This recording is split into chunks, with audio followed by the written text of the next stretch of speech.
네, 여러분 안녕하십니까? 네, 이화여대 북한학과 교수 박현선입니다. 오늘은 북한 이탈 주민과 공동체라고 하는 주제로 여러분들과 함께 하겠습니다. 이렇게 만나 뵙게 돼서 정말 영광입니다. 여러분, 먼저 사진부터 시작하겠습니다. 여러분, 이 사진을 보고 북한 사람, 남한 사람 한번 찾아보세요. 이거 2016년에 제가 북한의 개성에 초청을 받아서 가서 찍은 사진입니다. 그냥 얼굴만 보면, 이렇게 얼굴만 보면 여러분들 잘 구분 못 하실 거예요. 근데 손을 내리면, 김일성 배지를 달고 있는 사람은 북한 사람, 이름표를 달고 있는 사람은 남한 사람입니다. 사실 남북한은 같은 민족, 같은 언어를 쓰는 공동의 어떤 공통점이 훨씬 많은 그런 경우인데, 사회적으로 우리가 구분을 지어 놓은 거죠. 배지건 이름표든 이렇게 지어 놓음으로써 북한 사람, 남한 사람에 대한 선입견을 갖게 됩니다. 바로 우리가 구분 지음이라고 하는 것인데, 탈북민, 북한 이탈 주민에게도 이런 선입견이 들어가 있는 것이 아닌가 하고 한번 여러분들에게 문제 제기를 해 봅니다. 오늘 여러분들과 할 내용은 북한 이탈 주민을 어떻게 이해할 것이고, 이분들을 위한 정착 지원 제도는 어떻고, 또 객관적인 지금 삶의 현황은 어떤 상황이고, 그리고 이분들에 대해서 우리가 어떻게 공감하고 앞으로 무엇을 지향해야 될 것인가를 6가지 주제로 여러분들하고 함께 할 것입니다. 여러분들 이 사진 매우 익숙하실 거예요. 다시 데리러 올게. 이 약속을 김일은 공사 참사관이 지킨 그런 사진입니다. 정말 저는 이 아프가니스탄 요번에 미라클 작전과 관련해서 많은 사진과 많은 보도를 봤지만 이 사진이 가장 감명 깊었습니다. 한국행을 희망한 특별 기여자 391명 전원을 사실은 데리고 온 겁니다. 그래서 진천의 국가공무원 인재개발원에 이분들을 환영한 현수막을 또 아프가니스탄어와 한국어로 걸어서 진심으로 우리의 환영을 보여줬습니다. 이 미라클 작전을 통해서도 우리 한국 사회의 국제적인 위상을 다시 한번 보여줬는데요. 우리는 실제로 21년 7월에 UNCTAD에서 개발도상국 그룹에서 한국을 선진국 그룹으로 사실은 승인했습니다. 그래서 G7 정상회의에도 최근 2년간 연속 초청됨으로써 명실상부한 선진국가 그룹으로 사실은 자리 잡았습니다. 그런데 앞으로 우리가 그냥 선진국가 그룹에 들어갔다라고 해서 정말 국제적 위상이 높아지는 것이 아니라 우리가 어떻게 해야 되는가 하는 정체성을 좀 고민을 해야 됩니다. 국가적 차원에서는 선진국 그룹의 중요 역할 중에 하나가 사실은 대외 원조입니다. 이런 원조를 할 때 우리도 사실은 원조를 받았던 나라들이죠. 그래서 다른 선진국가들이 하는 원조와 달리 우리는 그것을 받는 공여국, 원조 대상국을 배려한 그런 지원을 해야 되고요.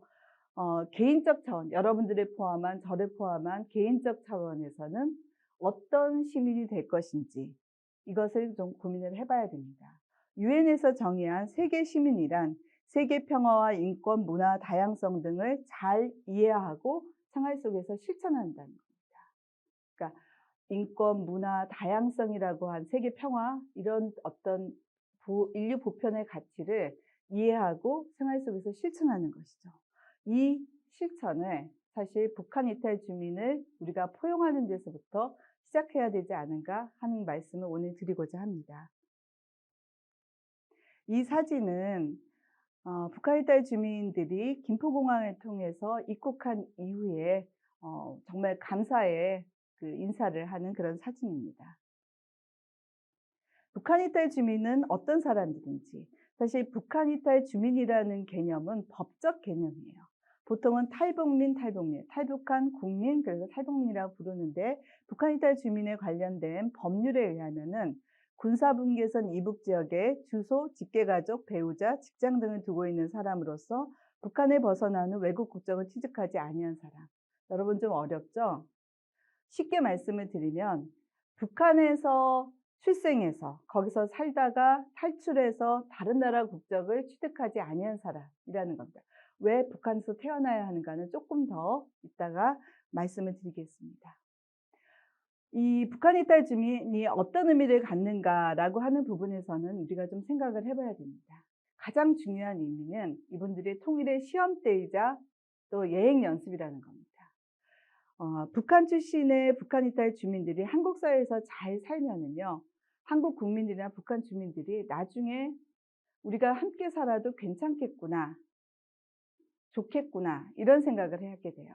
근데 이분들이 여기서 적응을 못하면 '아 같이 살면은 서로 힘들겠구나.' 이런 생각을 한다는 거죠. 통일에 막대한 영향을 미치는 것이 탈북민의 정착입니다. 그리고 이분들이 여기서 정착할 수 있게 여러 가지 제도나 정책을 만들면서 '아 이렇게 하는 거 괜찮겠네. 나중에 통일해도 이런 정책 해도 되겠네.'라고 해서 사실은 모델을 한번 만들어 보는 겁니다. 여러분들 중에는 통일에 대해서 좀 부정적인 인식 가지신 분들이 좀 있으실 거예요. '왜 통일을 해? 혼란만 오고 부담만 되게.'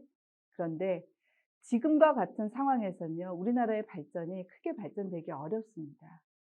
우리가 남북한이 더 이상 전쟁 없는 평화로운 그런 나라를 만들고 경제 공동체가 돼서 사실은 커다란 어떤 번영을 이룰 수 있고요. 그 번영은 한반도뿐만 아니라 동북아 공동체까지도 확장시킬 수 있는 저력을 갖게 되는 겁니다. 그래서 우리에게 있는 이런 기술이라든지 자본과 북한에 있는 원자력 또 그러니까 원자력은 아니고요. 죄송합니다. 원자재 그리고 자원과 또 사람들의 어떤 노동력 등을 잘 결합하면 우리는 정말 선진국으로 발전할 수 있습니다.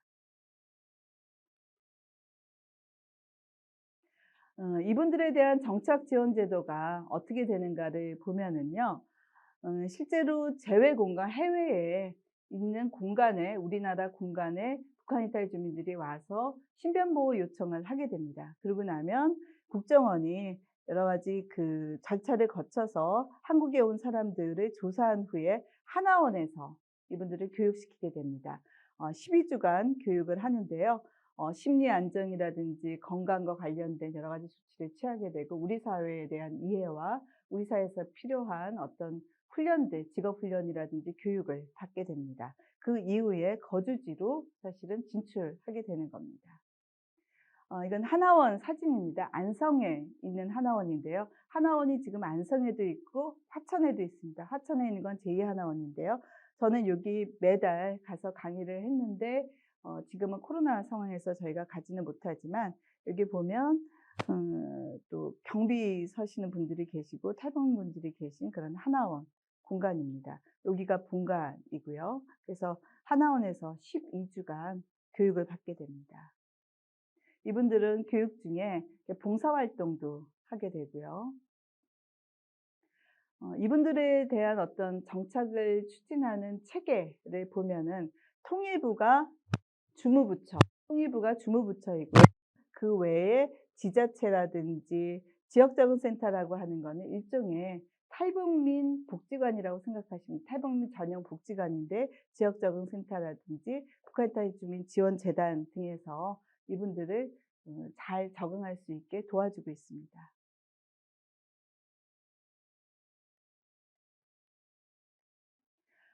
지원 제도를 한번 보면은요. 정착금이 800만 원이고 또 주거지원금이라고 해서 1,600만 원 그래서 합 2,400만 원이 현금이 지급됩니다. 여기서 말하는 800만 원은 처음에 한국에 와서 뭐 직장을 갖거나 뭐 취업을 하거나 이런 부분들이 사실 경제활동하기가 어렵기 때문에 생활비 한 1년 정도의 생활비 명목으로 한 800만 원 지급이 되고요. 그다음에 1,600만 원은 임대주택을 알선을 하게 돼요. 임대주택의 보증금 명목으로 1,600만 원이 지급됩니다. 그 외에 취업이라든지 뭐 기초생활보장이라든지 의료급여 등의 혜택이 주어지는데요. 여러분들이 관심 있을 교육과 관련해서 보면 특례 편입학, 대학 특례 편입학이 주어집니다. 그런데 그 특례 편입학을 하기 위해서는 검정고시라든지 이런 것들을 통해서 그 자격을 일단 갖춰야 되고요. 입학은 특례로 하지만 졸업은 동일하게 다 그 과정을 거쳐야지만 됩니다. 그리고 중고등학교, 국립대 등의 등록금은 면제가 됩니다. 이분들이 지금 얼마나 몇 분이나 와 계실까라고 하는 부분인데요. 현재 33,752명이 입국하셨습니다. 그러면 여기에서 여러분들이 보시면은요. 2009년, 10년에는 약 3,000명까지 정말 많이 들어왔는데요. 김정은 정권 이후에 급격히 입국자가 줄어들어서 작년에는 229명이 입국했어요. 코로나 때문에 사실 이동이 거의 불가능했다는 거죠. 올해는 30여 명밖에 들어오지 않았습니다. 지금 현황은 그렇고요. 이 중에서 여성들이 70% 이상 차지했어요.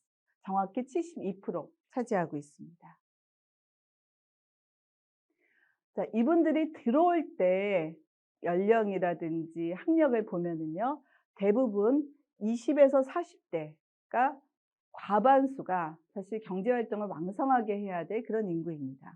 또한 북한에 있을 때 학력, 어느 정도 교육을 받았는가 하면 북한 표현으로는 고급 중학교예요. 우리로 하면 고등학교 수준의 교육을 받고 북한에서 무직이라든지 단순 노동을 하셨던 분들이 대부분이에요.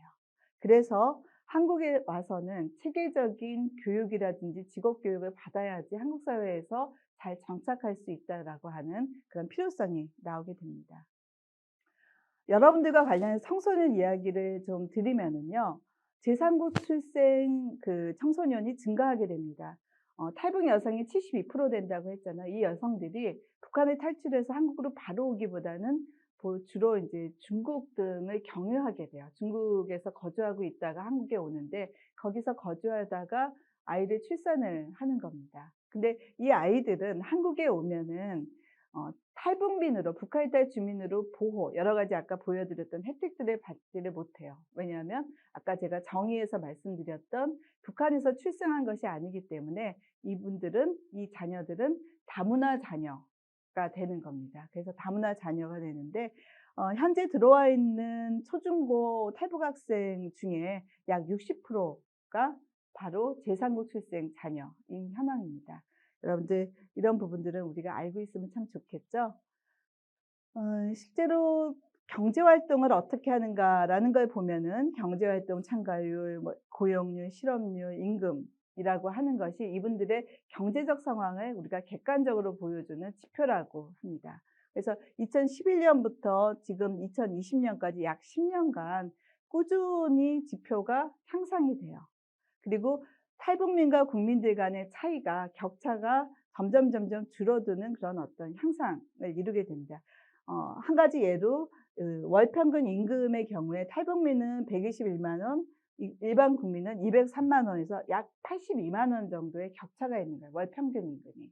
그런데 2019년에 보면은 이 격차가 약 60만 원으로 한 20만 원이 줄어들게 됩니다. 그래서 이게 점점 호전이 되는데 2020년은 사실 코로나의 영향을 그대로 받는 상황이거든요. 이때는 우리 일반 국민들도 많이 어려우시지만 탈북민은 더 어려움이 크거든요.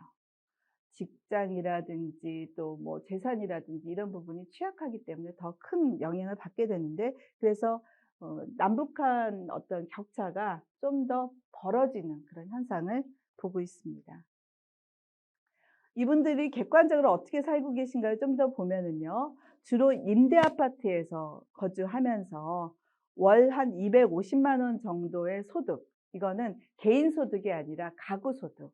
보통의 경우에는 부부가 살거나 한부모 자녀, 엄마하고 자녀하고 사는 경우가 대부분입니다. 이렇게 2명에서 3명 정도의 그런 가족이 살고 있는데 250만 원 정도 수입이 있고 그중에서 절반 이상은 100만 원 미만의 어떤 생활비를 쓰는데요. 생활비에서 가장 부담이 되는 것이 식비, 교육비, 월세, 주거 관련비예요. 이건 뭐냐면은 먹고 또 사는데 주거 비용으로 대부분 그런 생활비가 나간다는 거죠. 여러분들 혹시 들어보셨을지 모르겠는데 엥겔의 법칙과 슈바베의 법칙이라는 게 있어요. 생활비 전체에서 식비가 차지하는 비중이 높으면 경제적으로 더 낮은 지위에 있다라고 하는 거. 이건 엥겔의 법칙이고요. 그다음에 생활비 중에 주거비의 비중이 높을수록 사실 경제적으로 낮아진다라고 하는 이런 어떤 법칙, 슈바브의 법칙인데 이거에 의해서도 탈북민들은 상당히 어려운 상황에 있다는 걸 알 수 있습니다. 한국 생활에 이분들이 만족하는 이유는 주로 경제적 이유예요.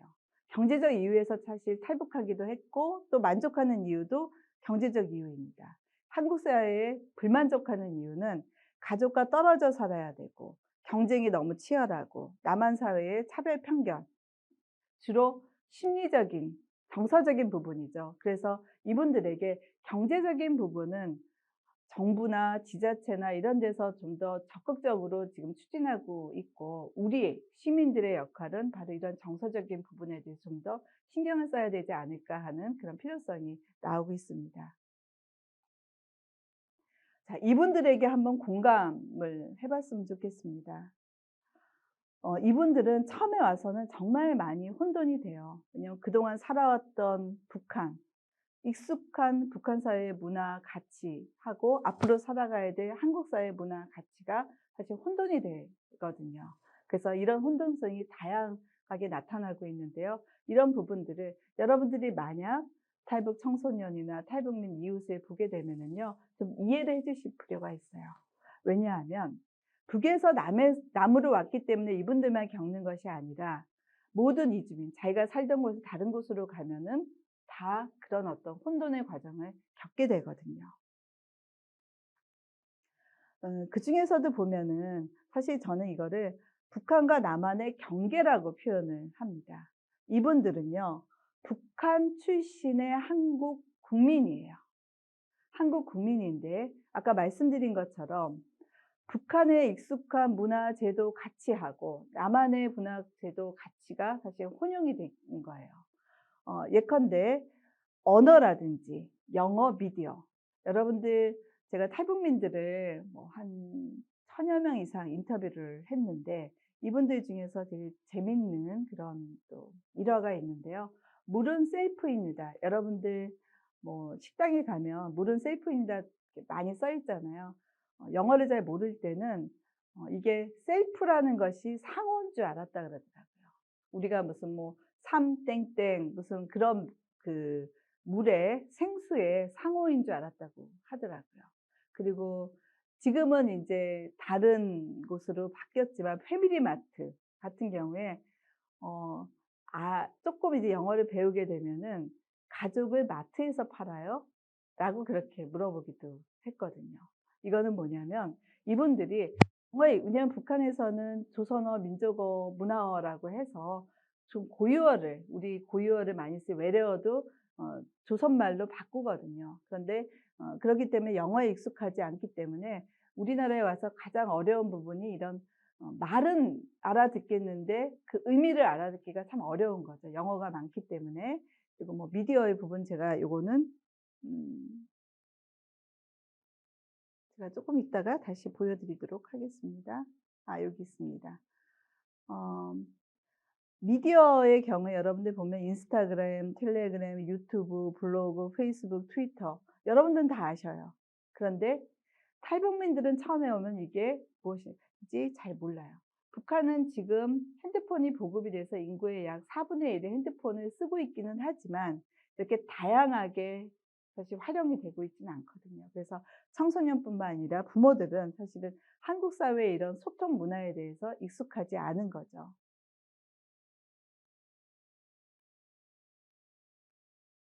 그리고 또 법제가 차이가 나요. 여러분 남한에서는 우리나라에서는요. 아무리 가까운 사이 부부 간이든 가족 간이든 친구 간이든 만약에 폭력을 행사하면은 그거는 처벌받게 돼 있어요. 근데 북한에서는요. 사적인 관계라고 해서 아주 개인적인 관계, 부부 간이나 부모 자녀 간이나 친구 관계에서 폭력이 행사돼도 그거는 사적 관계에 국가 공권력이 개입 안 한다라고 해서 처벌받지 않아요. 그러니까 이런 법이 다른 걸 모르고 남한에 와서는 처벌받는지 아닌 줄 알고 그렇게 편안하게 아무 생각 없이 그런 일을 저지르는 경우도 있습니다. 여러 가지 어떤 정착의 어려움들이 있는데요. 또 한국 사회에서는 이들에게 대해서 아까 말씀드린 것처럼 부정적 인식, 차별 의식을 갖게 돼요. 자, 이거는 한국 사회 이분들을 어떻게 적응할 것인가에 대해서는 이건 좀 이론적인 부분인데 여러분들 상식으로 좀 아셔도 좋을 것 같습니다. 동화, 통합, 상호 문화주의라고 하는 건데요. 이건 뭐냐면 동화라고 하는 건 뭐냐면 남한 사회에 그냥 탈북민들이 다 동화돼요. 남한 사회 가치, 제도에 다 그냥 동화돼서 수용돼서 들어와야 된다는 거예요. 이거를 예로 들어보면 동그라미는 남한 사람이고요. 네모는 북한 탈북민이에요. 그러면 함께 살려면 너도 나처럼 동그래져야 돼. 알겠어. 어쩔 수 없지 뭐. 그리고 동그랗게 되길 원하는 거예요. 그다음에 통합이라고 하는 건 뭐냐면은요. 서로 조절해 가면서 사실 점진적으로 적응하는 거예요. 내가 네모여야 하는지 이제 알겠어. 그런데 때로는 어떤 거는 동그랗게 생긴 것으로 한번 생각해 보고 어떤 거는 네모나게 한번 생각해 보자. 그러면서 조금씩 서로 알아가면서 조정해 가는 거예요. 이게 통합이고요. 좀 구분이 좀 쉽지 않겠지만 상호 문화주의 혹은 다문화주의라고 하는 거 뭐냐면 다양한 문화들을 다 존중하는 거예요. 그래서 네모는 네모대로, 세모는 세모대로 각자의 모양을 존중하자라고 하면서 어떻게 보면 동등한 권리와 참여를 보장하는 형태예요. 동화는 좀 일방적인 거고 통합이나 상호 문화주의는 우리가 다 함께 지향해야 될 그런 모델이라고 보시면 됩니다. 자, 탈북 청소년들 어떻게 살고 있는가 보면요. 가장 사실 학생들에게 중요한 학습과 관련해서는요. 기초학습이 부진합니다. 왜냐하면 북한에서도 제대로 교육을 못 받은 경우가 많고요. 그리고 북한을 탈출해서 한국에 오는 과정 중에 사실 공부를 제대로 못 받거든요. 그래서 기초학습도 부족하고 의욕도 부족합니다. 왜냐하면 부모들이 보살핌을 잘 못하시거든요. 그런 속에서 어떤 의욕도 부족하고 남북한 문화의 차이, 자존감이 부족하고 또 사회성과 관련해서 왕따도 당하고 하면서 여러 가지 어려움을 겪고 있습니다. 학부모들의 경우에도 마찬가지예요. 학부모들도 남북한 문화의 차이에서 여러 가지 적응을 못하는데 생활 안정이 안 되기 때문에 아이들에게 뭔가 학습을 시켜줄 시간이나 또 학교 제도를 잘 모르기 때문에 그럴 수 있는 능력이 안 되는 경우가 대부분이에요. 그래서 학교 교육에 관심도 부족하고 협조도 부족한 이런 상황입니다. 자, 그러면 우리는 무엇을 해야 될 것인지 과제에 대해서 말씀을 드릴게요. 탈북민과 관련해서는 정부의 과제가 있고 지방자치단체의 과제가 있고 시민의 과제가 있습니다. 정부나 지자체의 과제는 법, 제도, 정책적으로 사실 추진해 나가고 있고요. 대량 탈북민이 들어온 지가 94년부터 시작해서 20년이 넘습니다. 그렇기 때문에 제도적으로는 상당히 좀 정비를 많이 하고 있고 또 부족한 부분은 가고 있는 상황입니다.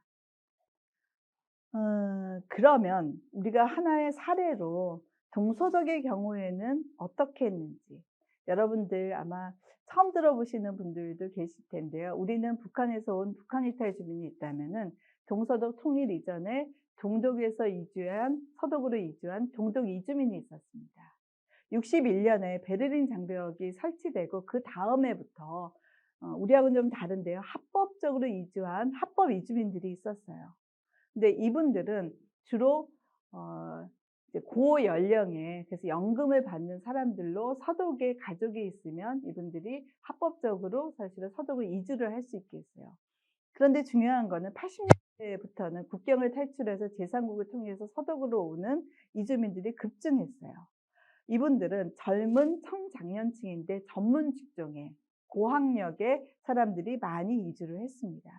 그래서 동서독 통일이 90년 10월에 사실은 동서독 통일이 됐는데 통일 직전까지 동독 이주민이 520만 명이나 들어왔습니다. 정말 많은 숫자죠.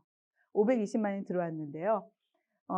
서독 같은 경우에는 어떤 서독 기본법에 의해서 제2차 대전 종전, 그러니까 분할되기, 동서독으로 분할되기 이전에, 분단되기 이전에 독일 국민이었던 사람들은 이 사람들이 독일에 살던, 서독에 살던, 동독에 살던 아니면 해외에 살던 이 사람들은 다 독일 국민이다라고 규정을 지었어요. 그러니까 당연히 동독 이주민들을 받아들였죠.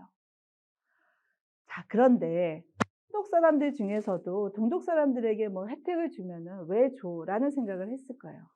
사람들 중에서도 '북한 이탈 주민들에게 너무 많은 거를 주는 거 아니야?' 라는 생각을 하실 수 있어요. 근데 서독은 동독에다가 동독 이주민들을 사실은 지원하는 거에 대해서 어떻게 이야기했냐면요. 잃어버린 기회에 대한 보상이라고 이야기했어요. 분단이 않았으면 이 사람들이 누릴 수 있었던 여러 가지 기회, 교육, 복지, 문화의 혜택을 우리가 보상해 준다는 그런 겁니다. 자, 지자체의 기회. 우리가 무엇을 할 것인가라고 하는 것인데요. 탈북민과 관련해서 무시 경험은 사실 감소하고 있지만 탈북민이 무시를 경험한 수치는 감소하고 있지만 탈북민을 전원 수용해야 된다라고 하는 부분에서는 우리 사회 인식이 오히려 부정적으로 가고 있습니다. 선별적 수용을 해야 된다라고 하는 그런 비중이 높아지고 있어요. 그래서 우리들은 여러분들은 사실 탈북민 친구를 그리고 탈북민 이웃을 같이 함께 한다라는 그런 의식을 키워야 된다라고 생각합니다. 탈북민들은 한국 사회에 아무것도 없어요. 그냥 섬과 같은 존재예요. 우리가 흔히 말하는 학교 학연도 지연도 혈연도 없는 상태 섬과 같은 한국 사회에서 섬과 같은 존재이기 때문에 한국 사회라는 육지와 탈북민을 연결시켜 주는 다리를 바로 여러분들이 그 다리 역할을 해 줘야 되는 겁니다. 우리는 탈북민 공동체를 어떻게 생각할 것인가의 부분이에요. 33,000여 명의 북한 이탈 주민이 있어요. 이분들은 이미 한국 국민이에요. 주민등록증과 모든 것을 갖고 있는 한국 국민이에요. 이들이 한국 사회에서 행복하게 살지 못한다면, 우리가 이들을 정말 받아들이지 못한다면 어떻게 세계 평화를 논하고 세계 시민 국제사회에 책임 있는 일원이 되겠는가라는 겁니다. 바로 탈북민을 포용하는 데서부터 시작해야 된다는 거죠. 제가 정말로 존경하는 참 스승께서 하신 말씀이 있어요. 오직 빈천하고 병들고 어리석은 자를 가까이 하느니 그들이 곧 내 사람입니다. 이거는 약자와 소수자의 입장에서 사실 인간을 보고 또 생활을 바꾸고 세상을 바꾸는 가치관과 실천 철학이라고 할 수 있습니다. 이것이 바로 상생, 세계 평화를 우리가 추구하는 우리 민족의 사명이고 이것은 탈북민과 약자를 우리가 포용하고 그들을 돕는 마음에서부터 시작한다라고 할 수 있습니다. 이거는 나 개인과 관련해서는 여러분 개인과 관련해서는 세계 시민이 되는 것이고요. 한반도 차원에서는 우리가 번영한 그 평화로운 한반도의 미래를 보장하는 것이고 또 나아가서 동북아 공동체, 세계 공동체를 만드는 일이라고 할 수 있습니다. 이 사진은요. 동독 출신 가우코 대통령이 통일되고 22년 만에 대통령으로 선출된 거예요. 동서독 통일이 여러 가지 어려움이 있었지만 22년 만에 동독 출신 대통령을 선출함으로써 가치의 통합, 문화의 통합을 이뤘다고 볼 수 있습니다. 우리도 어느 날 북한 이탈 주민 출신의 대통령이 나올 날을 고대해 봅니다. 이 그림은요. 하나원에 있는 청소년이 거기 하나둘 학교라고 있거든요. 그 학교를 졸업하면서 졸업작품으로 그린 거예요.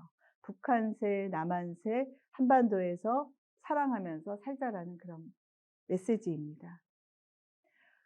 자, 여기까지 제가 여러분들에게 강의하는 내용은 마치는데요. 여러분들 정말 다시 한번 진심으로 부탁드립니다. 북한 이탈 주민을 여러분들이 함께 친구로 받아들이고 우리가 마음속으로 함께하고 도와주는 것이 필요합니다. 끝으로 이승철의 그날에라고 하는 노래를 여러분들한테 보여드릴 거예요. 들려드리는데 42명의 탈북 청년들이 위두유라고 하는 합창단을 만들어서 이승철과 독도에서 부르는 노래인데요. 한 4분 정도 되니까 여러분들 잘 듣고 그런 마음을 다져주셨으면 좋겠습니다. 여러분들 감사합니다. 행복하세요.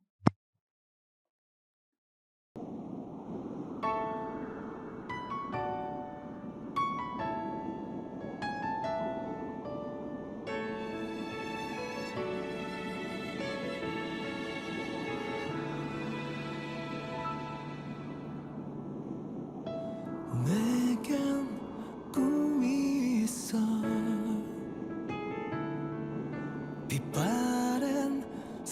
사진처럼 간직한 먼 훗날 널 만날 때 들려줄래 노래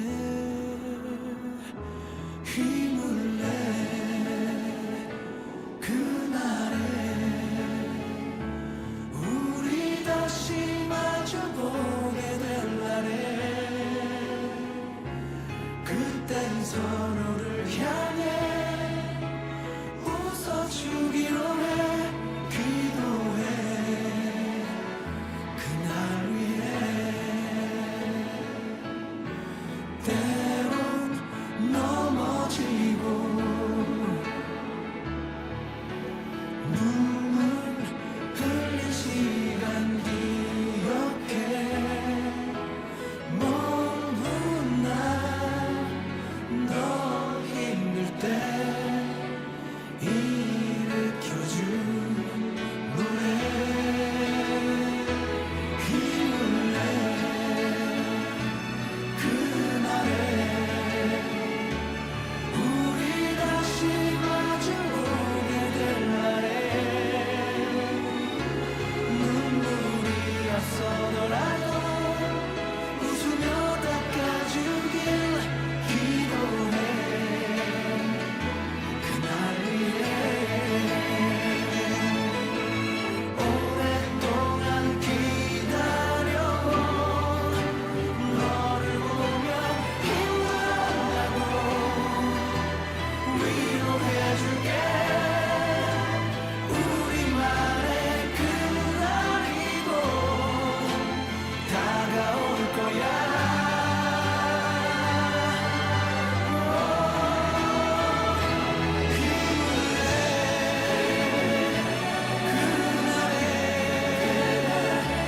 우리 다시 마주보게 될 날에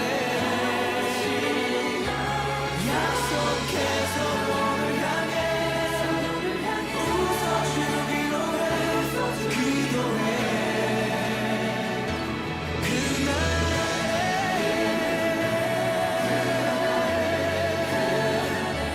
우리 다시 마주보게 될 날에 그땐 서로를 향해 웃어주기로 해 기도해 그날 위해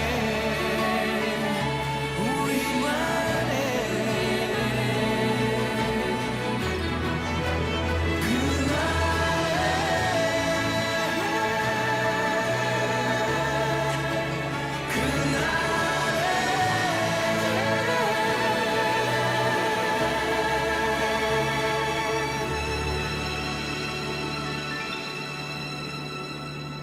그날 위해